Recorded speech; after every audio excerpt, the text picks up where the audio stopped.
everyone.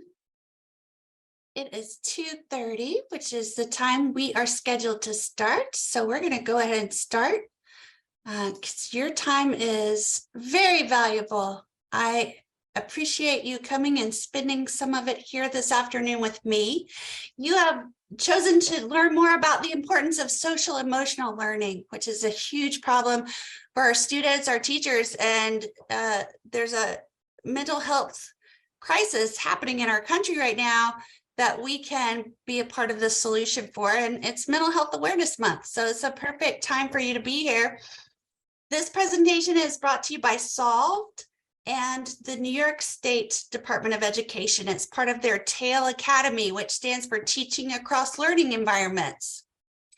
I'd like you to know today that you are being recorded. You will receive a copy of this recording, and you can also watch it on the Solved website. It will be posted there as well. But I just want you to know that it's wonderful if you have your camera on, especially when you're talking to me or in breakout rooms. I really appreciate that. But if you prefer not to be on camera, I understand that as well. Okay, so take a moment and please read our meeting norms. I'm going to point out the blue one, start and end on time. So we've started right at 2:30 to make sure that we're on time. And I would also ask you to be here now. So sometimes it's very hard to stop being at school and thinking about what you did before you got here.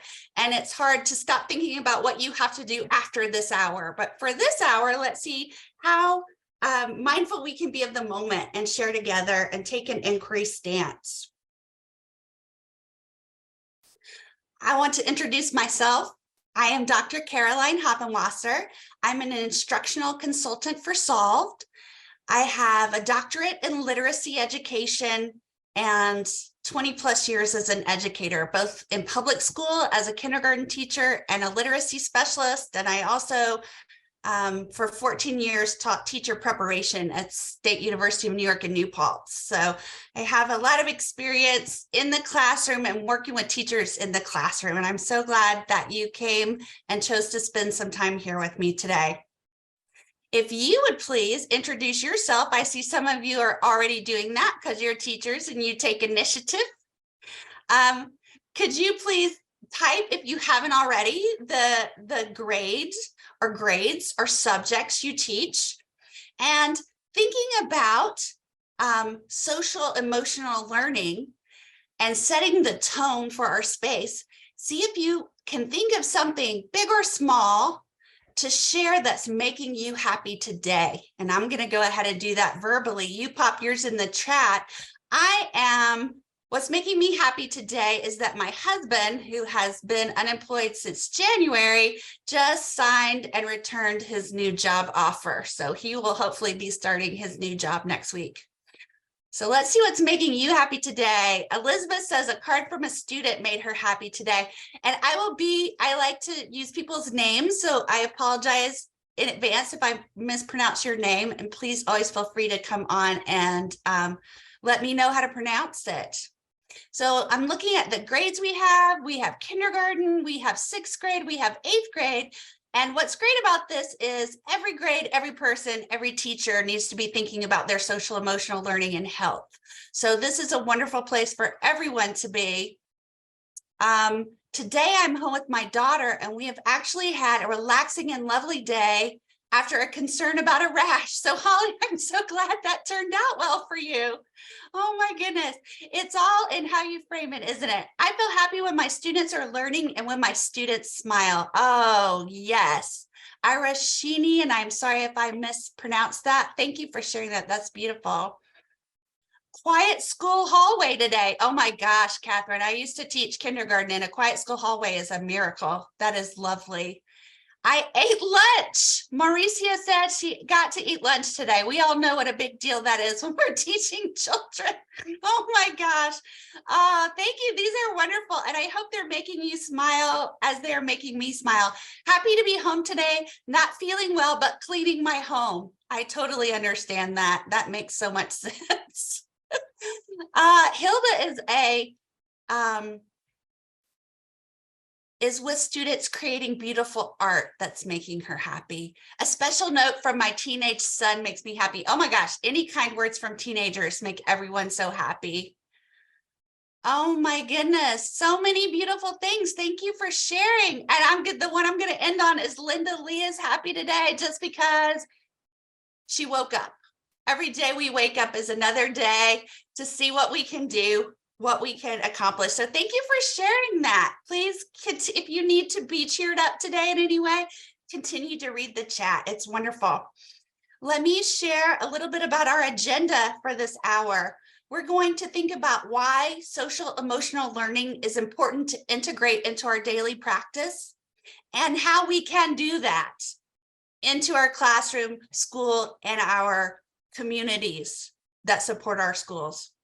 And our objective today is to understand the science behind SEL. It's not just happy, feel good. Oh, yeah, we all want to be happy, good vibes only. It's not that. It is, there's science and research behind it that explain why it's so important so that you as the teacher will have what you need to explain to the people who need to know why you're doing this work.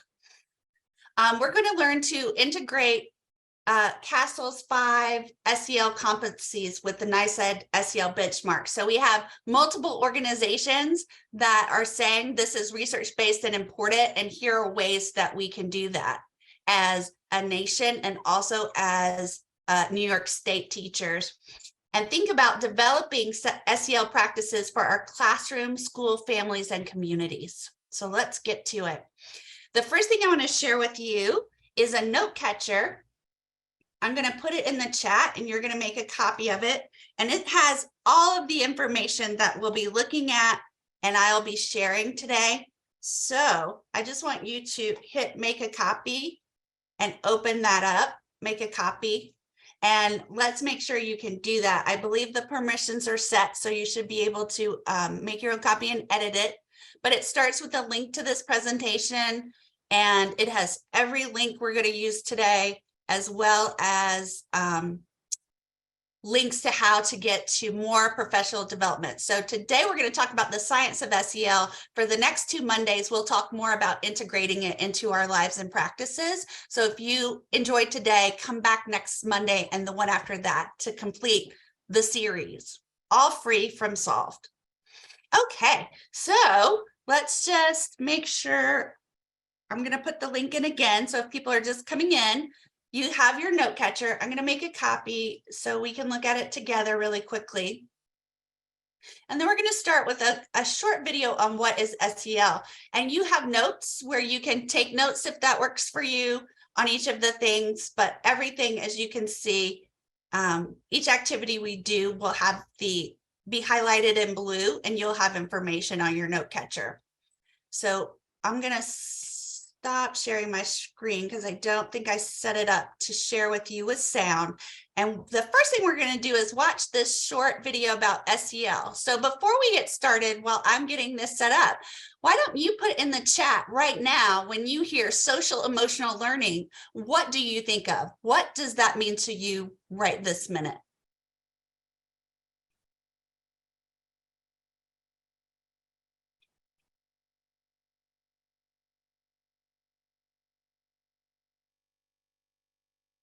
Social awareness, emotional intelligence, self-management, work with a group, mental health, so many good things. I think of it to regulate emotions. Yeah, all of these things that you're putting fall into the category of social emotional learning.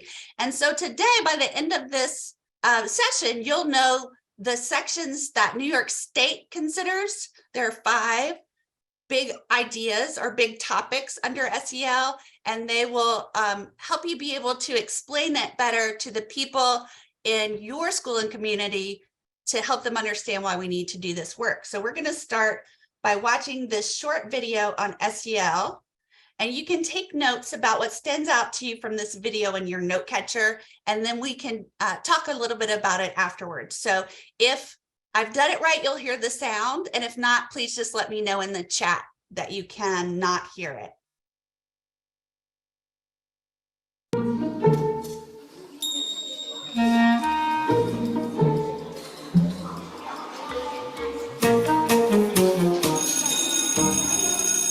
There's a lot of talk these days about SEL, social emotional learning. But what exactly is it? Social emotional learning is the process of learning social and emotional skills, and it's just as important as learning reading or math. This learning process is most effective when it begins early and continues through high school. Social emotional skills are essential for success in school, work, and life. With SEL, students learn to manage their own emotions and behaviors, have empathy and show care and concern for others, solve problems effectively, make responsible decisions, and maintain healthy relationships. Students learn to recognize what's happening inside them and to be aware of their emotions, which helps them deal with strong emotions and impulsive behaviors. It helps them stop, take a breath, and think about a situation before acting.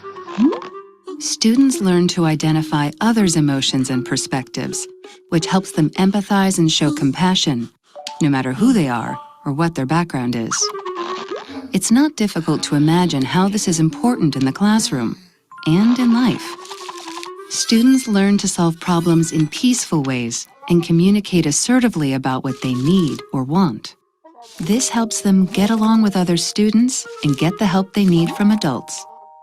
When students learn to make responsible decisions about their lives and their future, things can turn out better.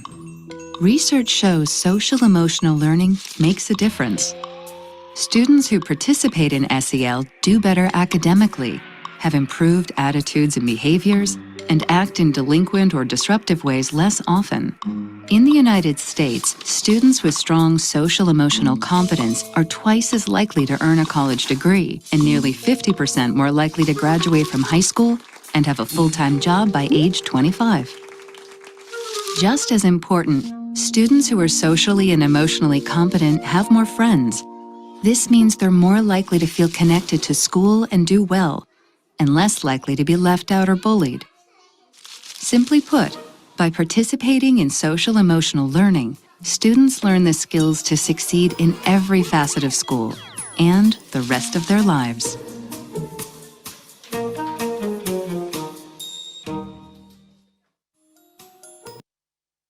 All right, so I'd love to hear some of your takeaways from that or connections you made to your students or your school community. And you can either put those in the chat, but I also would really appreciate it if you come off of mute and talk to me, because I get lonely out here by myself. I'm sure you know what that's like. So I'm just going to give you a moment to put your thoughts in the chat, or I'd love for you to talk to me.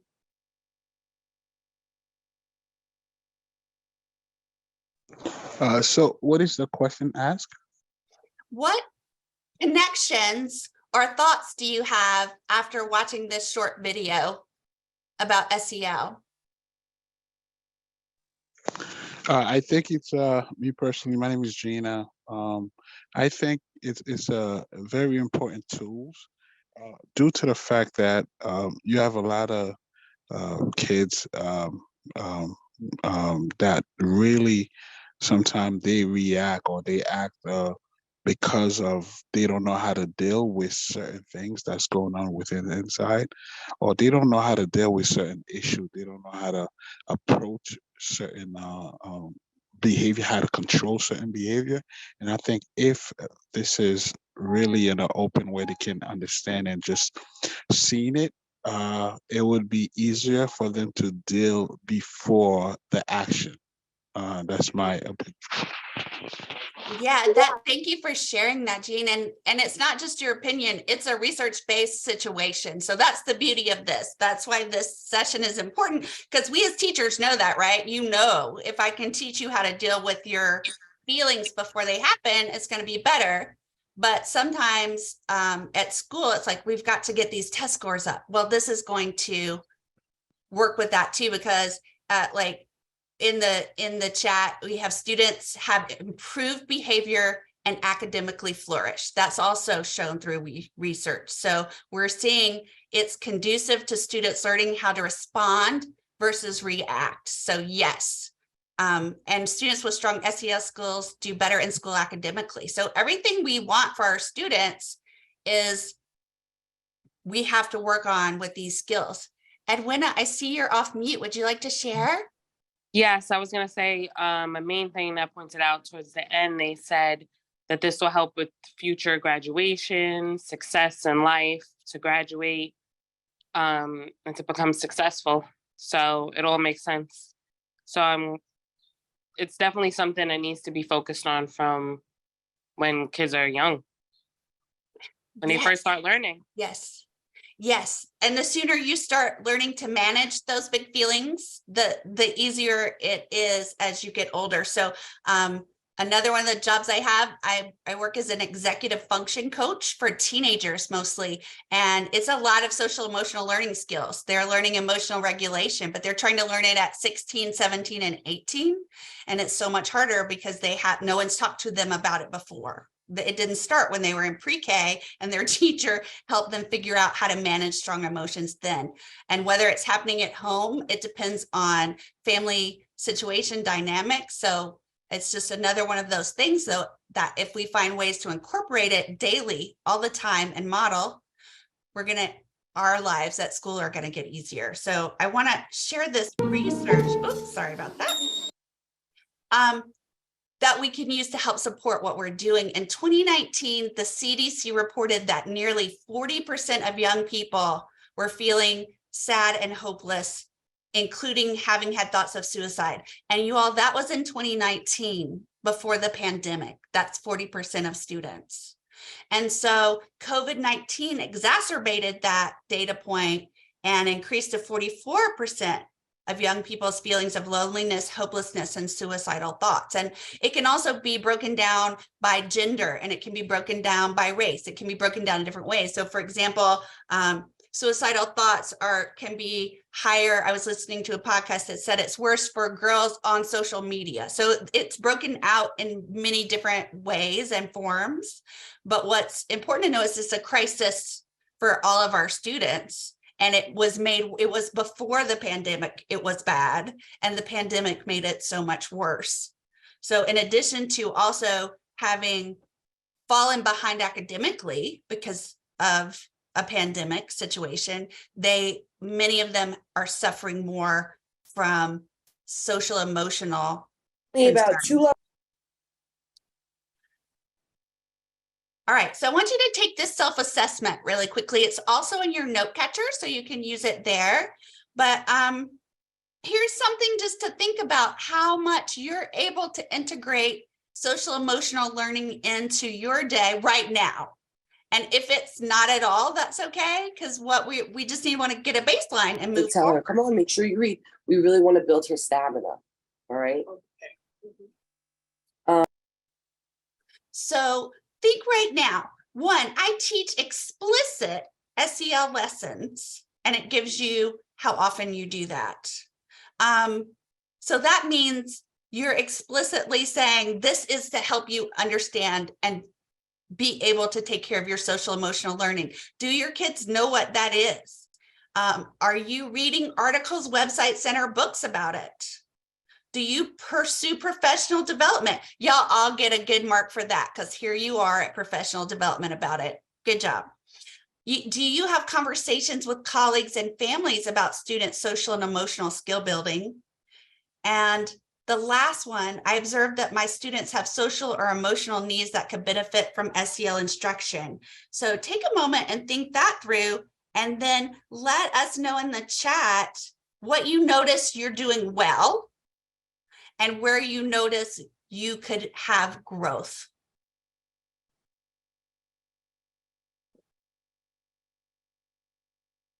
Noreen says, minimally, I like to try to do breathing exercises before tests. Awesome. Breath is the #1 go-to to regulate your emotional state.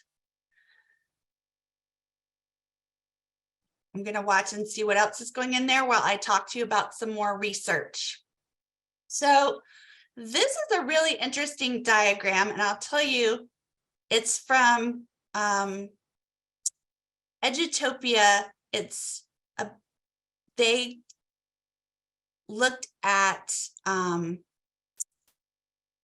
30 common educational strategies or structural changes that could be used for school improvement, improving performance. So for each strategy, the experts went through all the research they could find, in most cases evaluating hundreds of studies, to calculate the academic impact.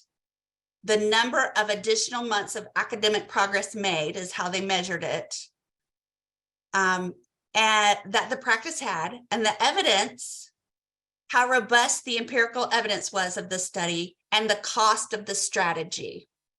So the top performer of all strategies that they looked at the research for was metacognition and self-regulation strategies. So if you look at this, the red is the cost. So a lot of people say, well, we need to reduce class size. That will fix so many problems. Well, you can see the cost of that is very high. The evidence, the blue, the dark blue line, is minimal, and the impact is, it's there. There's impact. But then when you look at, and you can look at the same with extending school time, but if you look at metacognition and self-regulation, the cost is very low. The evidence is vast. They have that and oral language interventions were the two with the most evidence, and the impact is highest for self-regulation and metacognition. So teaching social emotional learning strategies is low cost, high evidence, and very high impact. So that's our research to help us support this as well. So let's see what else you put in here. Breathing, stretching, and going for a walk.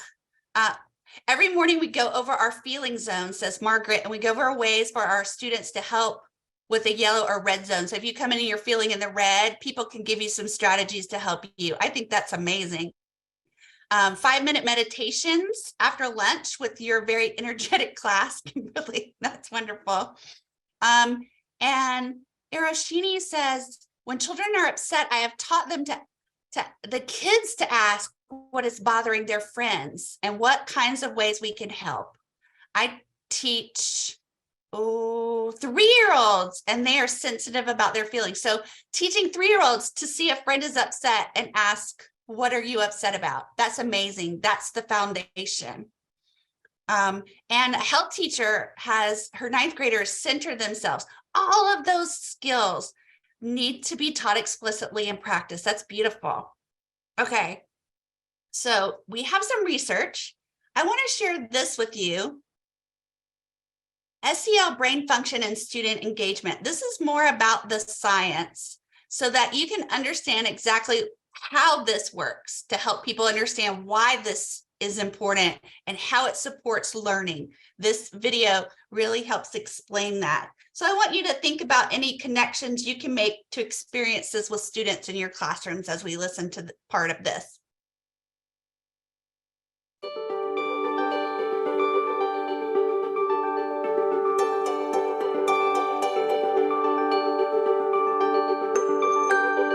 So I just want to stop and set this up a minute. It's called stress, trauma, and the brain.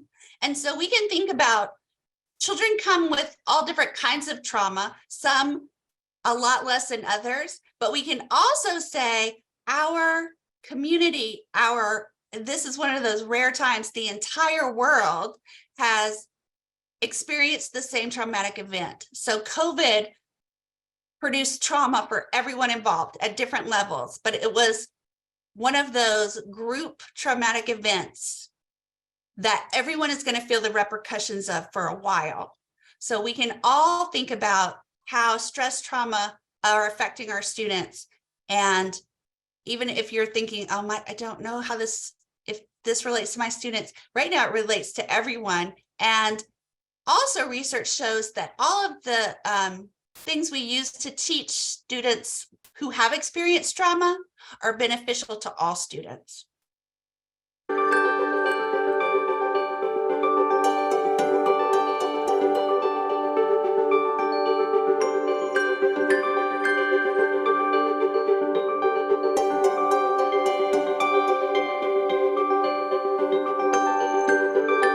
The neurosequential model in education is basically it's an approach that brings certain core concepts about the way the brain works into educational settings. Now, that it's interesting that it's been framed as a trauma-informed approach, which it is, but the reality is it has universal application across the entire spectrum of children, whether you've had no adversity or a lot of adversity.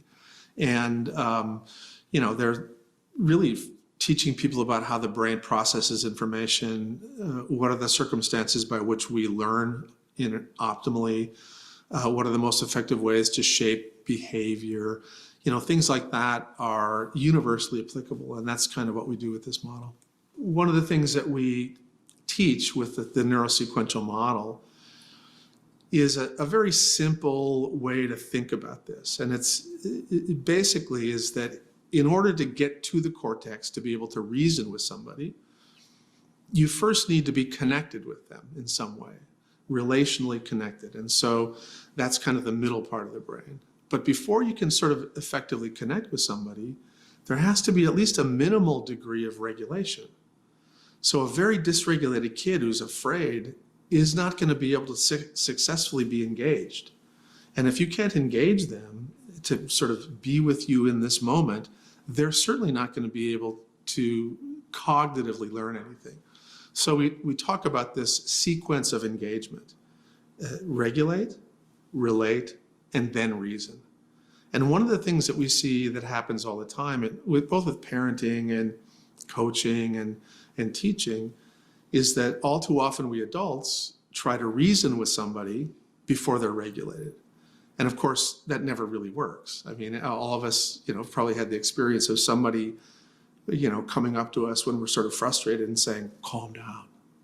And as you well know, that very rarely works. In fact, it usually escalates you, makes you feel even more dysregulated. So the fundamental principle of this neurosequential model is to appreciate that the brain is involved in learning, the neuro part. Sequential is that the processing and development of the brain is sequential. And then really the third part is that you have to adhere, you have to follow the rules. You have to follow the rules of the biological organization of the brain if you're going to be successful in parenting, teaching, coaching. I think one of the most important things that educators need to understand about the brain is the way the brain processes incoming information. And the reason that's so important is that the human brain is basically organized in a hierarchical way. So there's kind of a bottom part of the brain, a middle part, and then the top part. And the top part is an area we call the cortex. And I think most everybody's heard of that. And the cortex is the most uniquely human part of the brain. And all of the networks up in the cortex are the systems that help us learn language. They're responsible for sort of autobiographical memory. They're responsible for the ability to think about the future, to think about the past, and essentially every topic that an educator will teach has to get to systems in the cortex. And so really the job of the educator and the job of the coach and the job of the parent and the job of anybody who wants to sort of change the human part of the brain is to get to the cortex. Now, the dilemma is that when I talk with you, the sound waves are translated into pattern neuronal activity that go into lower parts of the brain.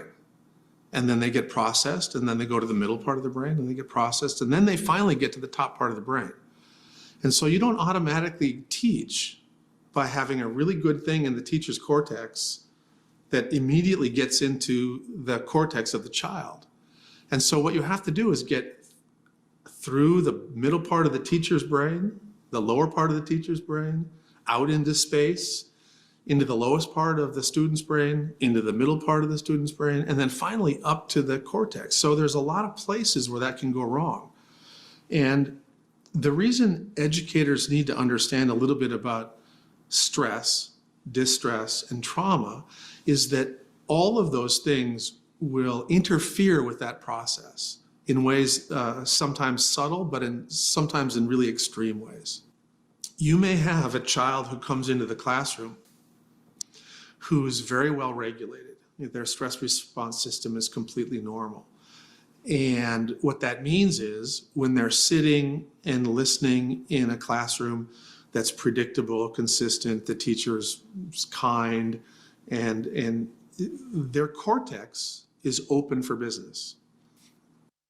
I want to stop right there with their cortex is open for business and talking about what you have to do to get it there. So here's two of this. This is the model he talked about of how you have to get from the highest level of your brain out into space and back into children's to the highest level of their brains. And also the different parts of the brain he was talking about. So as you listen to that, I wonder what connections came up for you about what he's saying about,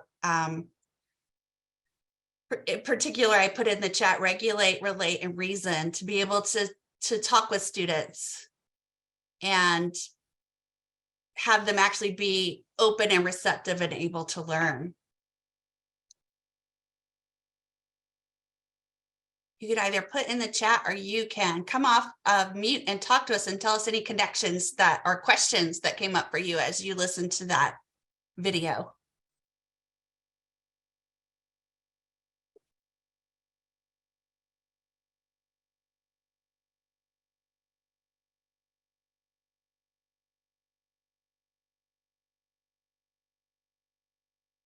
Anybody want to talk to me? Come on, I'm lonely.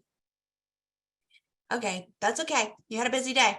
If you think of something to put in the chat, please do. But I'm going to go to this. This is called the CASEL 5. There are 5 domains to social emotional learning, and those are the pie pieces here. And there are 4 settings in which we have to consider those domains. Oh, thank you for putting things in the chat. A student that has the capability to regulate is usually not in the defense and is more receptive to dialogue. Yes, so the more we help them learn to regulate, the more they can learn in our school environment. And Holly says, I've thought about how adolescents seem so old, but their regulation can be all over the place. And that is because when we go back and look, the cortex, the part where you are, what he was talking about, the highest level of the brain, the part that's reasoning, that doesn't finish developing until you're about 25 years old. So when you're dealing with adolescents, and some days they seem like they're 5 and some days they seem like they're 25, it's because they are in this incredible phase of developing that part of their brain. It's not done baking yet. Isn't that amazing? Yes, Holly, you're not fully developed until your mid-20s. So it's really important that we keep that in mind, that we are still helping children all the way through college into mid-20s. They are still not fully developed. And so the more social emotional learning skills we provide for them, the better and easier it's going to be for them. But it's not ever going to be perfect just because their brains are still working. Okay. So let's look at these. This addresses the 5 broad and interrelated areas of competence and highlights examples of each. So we've got self-awareness and self-management, social awareness and relationship skills, and responsible decision-making. The CASEL 5 can be taught and applied at any age and stage. So it's for your teeny tiny people all the way up to adults, because you know, as an adult, some days you have more self-awareness than others. Some days you have better responsible decision-making skills than others. So it's not that one day you're perfect at this and it's all done. This is something that we continue to build and work on our whole lives. And this model works across all the ages as well as diverse cultural contexts. So many school districts, states, and countries have used the CASEL 5 to establish preschool to high school learning standards and competencies that articulate exactly what students should know and be able to do for academic success. So like what's developmentally appropriate across the ages and stages of social emotional learning. And New York State has used this to create their own benchmarks. So that's important to know. If you didn't know, now you know. We have benchmarks that go with this, and I'm going to talk to you about them some today, and then they come up again in more detail. Since we only have an hour each time, we talk more about each of these in my subsequent sessions. But right now, we're going to look at just an overview of what falls into each of these domains and what is meant by considering them across the settings. So we have one more short video today, and then we're also going to take a moment to look at some resources of things we can use to start incorporating more SEL. First, I want you to know more about each core competency and the key settings that are described by CASEL and also relate directly to our New York State benchmarks.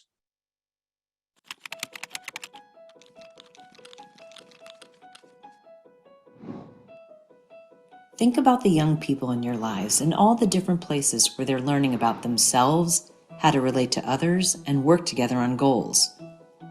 How can we intentionally create learning experiences that will help all young people develop and maintain positive relationships, become lifelong learners, and contribute to a more caring, just world? Educators, researchers, community members, families, and the students themselves agree. What we need is social and emotional learning, or SEL. SEL is the process through which young people and adults acquire and apply the knowledge, skills, and attitudes that help us to understand ourselves, connect with others, achieve our goals, and support our communities. We all need opportunities to learn and engage in environments where we feel safe, valued, and a sense of belonging. So how does SEL help schools, families, and communities work together so that all young people have these kinds of learning experiences and achieve success in education, careers, and life? CASEL's framework identifies 5 areas of competence that together help us develop a healthy sense of who we are, manage stress, understand the views of others, and work together to create schools and communities where everyone can grow their strengths and interests. Self-awareness is about how we think about ourselves and who we are. It includes understanding our culture, our thoughts, feelings, and what we believe we're capable of, and understanding how these things can influence our behaviors and beliefs. Self-management is the ability to manage those emotions, thoughts, and actions in different situations so that we can achieve individual and collective goals. This includes coping with stress and anxiety, persevering through challenges, and taking action to create positive change. Social awareness is how we understand others, how we learn to take different perspectives and empathize even with people who are different from us. It also includes understanding how the broader norms and systems around us influence how we develop and create a sense of belonging. Relationship skills are how we connect and engage effectively with others, and how we form lasting friendships and connections. This includes communicating clearly, solving problems together, managing conflict and disagreements, and standing up for ourselves and the rights of others. Lastly, responsible decision-making is how we put it all together to make caring and constructive choices. This includes thinking critically about consequences, analyzing the impact of our actions on ourselves and others, and identifying solutions that support our collective well-being. We continue to develop and practice SEL throughout our lives and can adapt and apply these competencies across different contexts and cultures. How we develop SEL is impacted by our environments, which is why we need to work together across classrooms, schools, families, and communities. In the classroom, students can be explicitly taught SEL skills and also can practice and apply SEL during core subjects, like discussing different perspectives in social studies and language arts, or collaboratively problem solving in science or math. SEL is most effective when supported by evidence-based programs and trusting relationships where students are treated as partners in their learning. Beyond the classroom, SEL can be intentionally promoted throughout the school experience, from the way they're greeted in the morning to how discipline practices are carried out and how adults themselves develop and model positive relationships and the SEL competencies.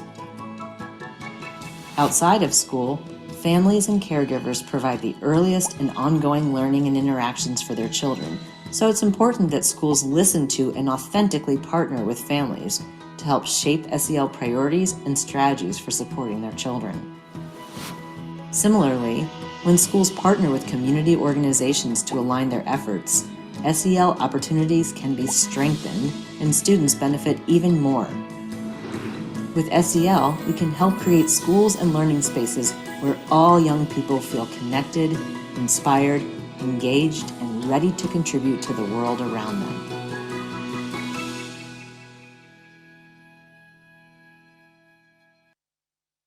Oh my gosh, that video always makes me feel so inspired. I want to live in that world where everyone is considering their social, emotional well-being, and they're considering that of others, and they're trying to elevate everyone up to their highest potential.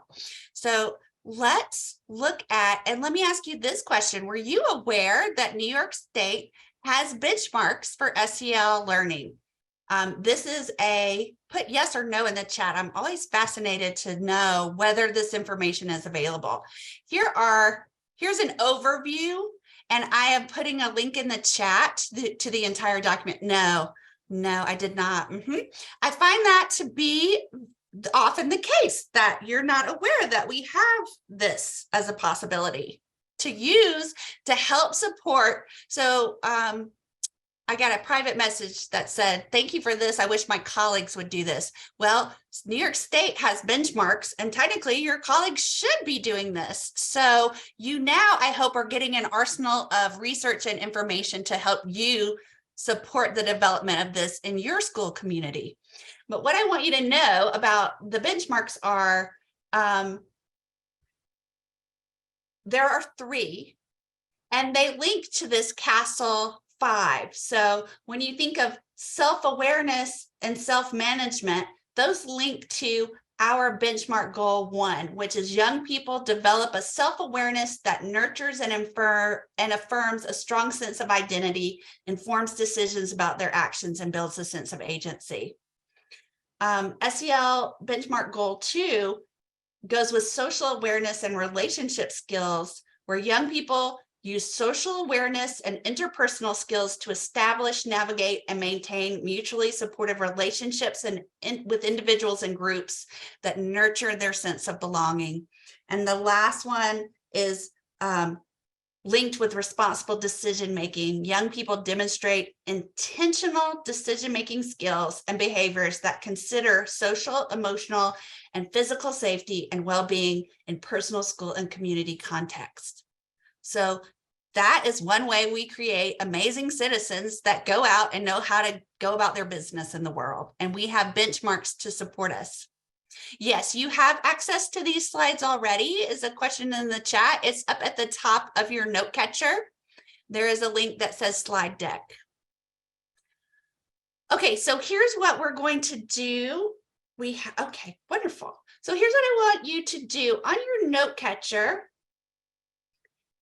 You are going to choose one of the following categories from the CASEL 5. You can choose the self-awareness and self-management, which is self-focused. You can choose social awareness or relationship skills, which is other awareness, and responsible decision-making, which is both. And I'm going to show you on your note catcher, you have this information. So I also gave you definitions of each of the domains and a link to this on your note catcher. So when you come here, you can choose one of your categories. And from the New York State TAIL Academy, I pulled out the information they have for some ideas of how you can think about these things. And they're going to look very online focused, because teaching across learning environments is the focus of the TAIL Academy. But that means, how can you think to adapt it either in person, hybrid, or entirely online, whatever you have that's working for you. So when you look at self-awareness and self-management, here are ideas that they have to help you think about that. And I want you to think about how could these ideas be modified for your particular grade level, school, or community. I also have that for social awareness and relationship skills and responsible decision making. Uh-oh, responsible decision making is missing. Somebody in another thing accidentally did that. I will. So right this minute, please choose either category 1 or 2, and I will update and fix category 3 for you for when we send out this information. You'll receive all of this information with your CTLE credits. And take a few minutes, take 5 minutes to read over the ideas for your category and think about and take some notes on how they could be modified for your grade level, school, or community. And then we'll come back and share about that in a moment. If you need help or have questions, please come off of mute and ask now.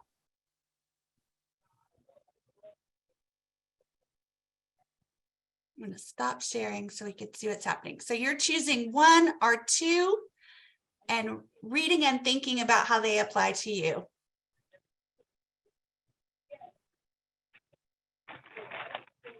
Yes, okay.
Hi. Hello. Hello, hi. Hello. Yes, hi, how are you? Hello. Thank you. Hello. How are Hello. you? Are we supposed to be in a small group right now? No, right now you're individually looking at the note catcher, and we're down on activity 5, and you're either looking at category 1 or 2 and the ideas presented there and thinking about how you could modify them for your particular grade level, school, or community. And then we'll come back and share some of those ideas together. Okay. That's the link you sent on the chat, right? Correct. Okay. Thank you. Sure. And I apologize that category 3 is not correct right now, but it will be updated before it is shared with you in a follow-up email. Hello. Hello. Yes. Hi. I'm unable to get into that link only because something's going on with my cookies and I can't seem to get it deleted and put back on. Mm-hmm. So I just wanted to make you aware of that. Okay. Hopefully you'll be able to look at it after I'm this trying. presentation then. Okay. You'll have access to all of these materials. Okay. Thank you. I appreciate it. Certainly. I'm sorry that you're unable to do that, but you'll still get to interact. Thank you.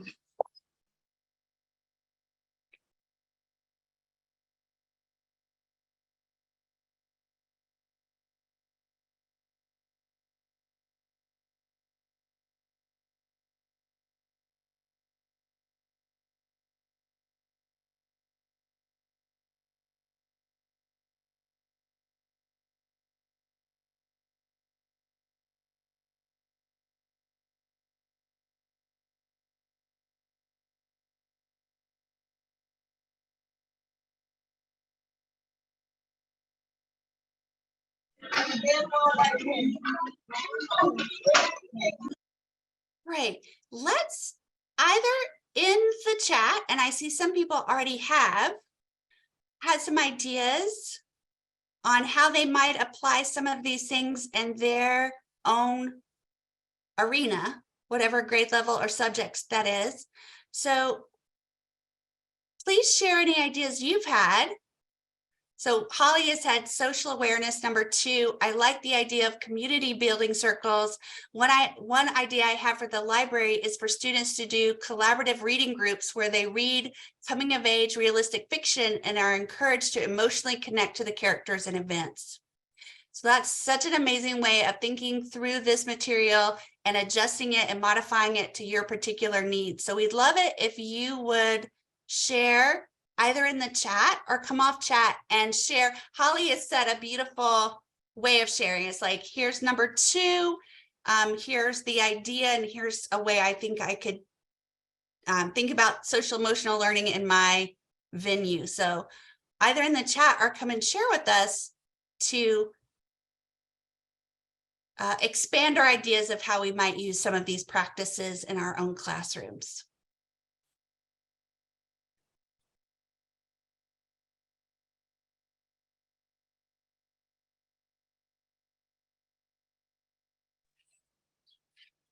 One of the, oh, look a mess. I picked category 1, where like develop a routine with the students. Currently the students I do sets and I go into the school building. And it's tough for them to transition from being with their friends to going one-to-one.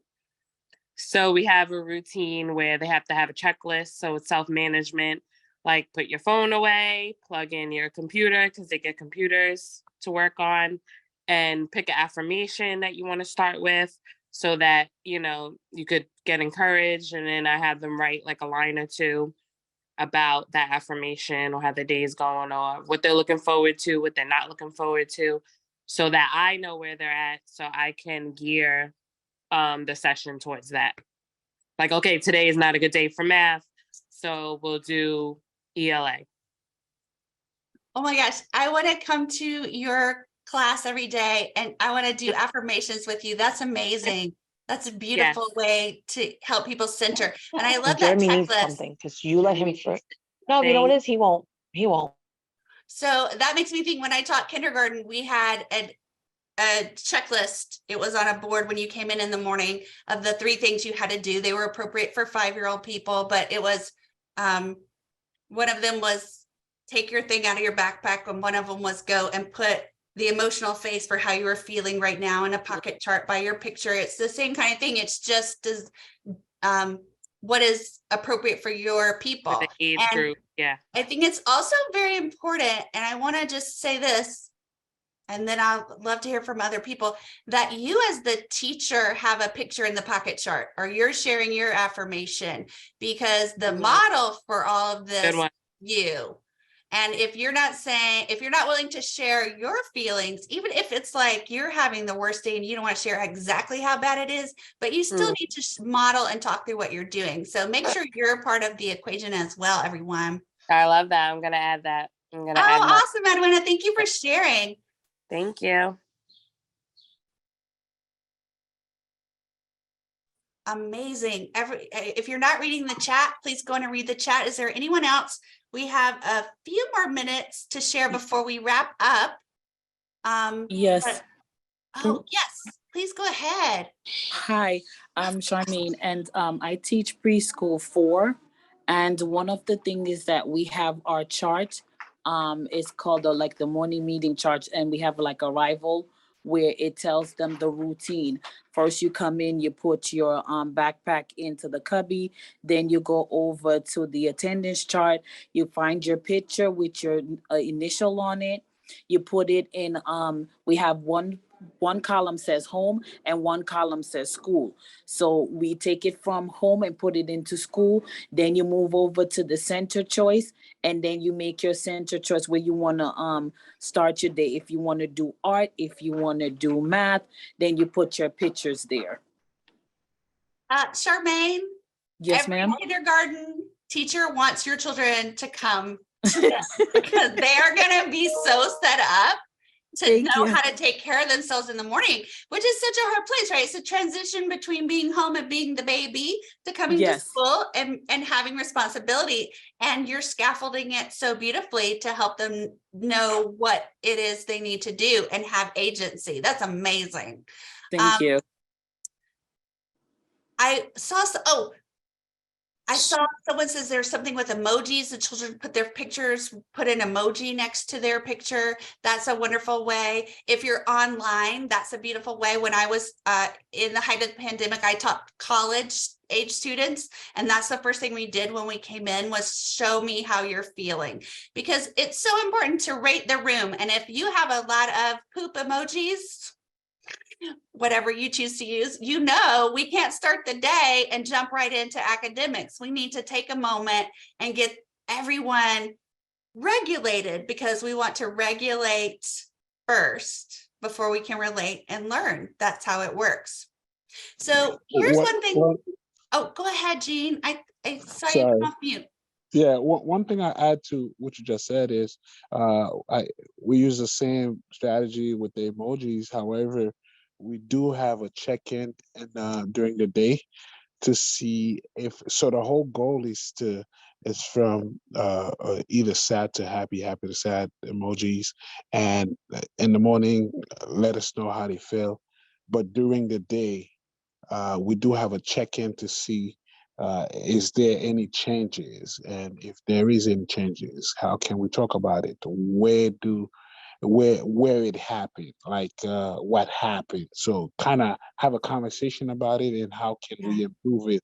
For example, if it's sad or if it's not too well, how can we improve it? Because the whole goal is at the end of the day, we want to leave the school happy. So what happened during the day? If there's any change with your emojis, what happened? Do you want to talk about it? If we want to talk about it, we do into small groups, or sometimes we just communicate, just to give them a chance to kind of talk it out. That's beautiful. I love that. I want that. It makes me want to have my own emojis for just me in my home office that I can change during the day.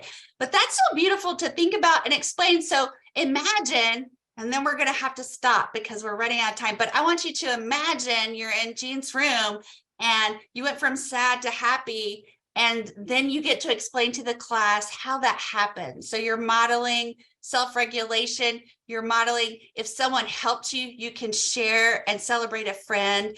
And that again comes from, if the teacher, you have your emojis, you can say, I started my day, it was a little rough and now it's feeling better and here's how. And so that it's the whole classroom is engaged in that. That's amazing. Thank you all for your wonderful sharing.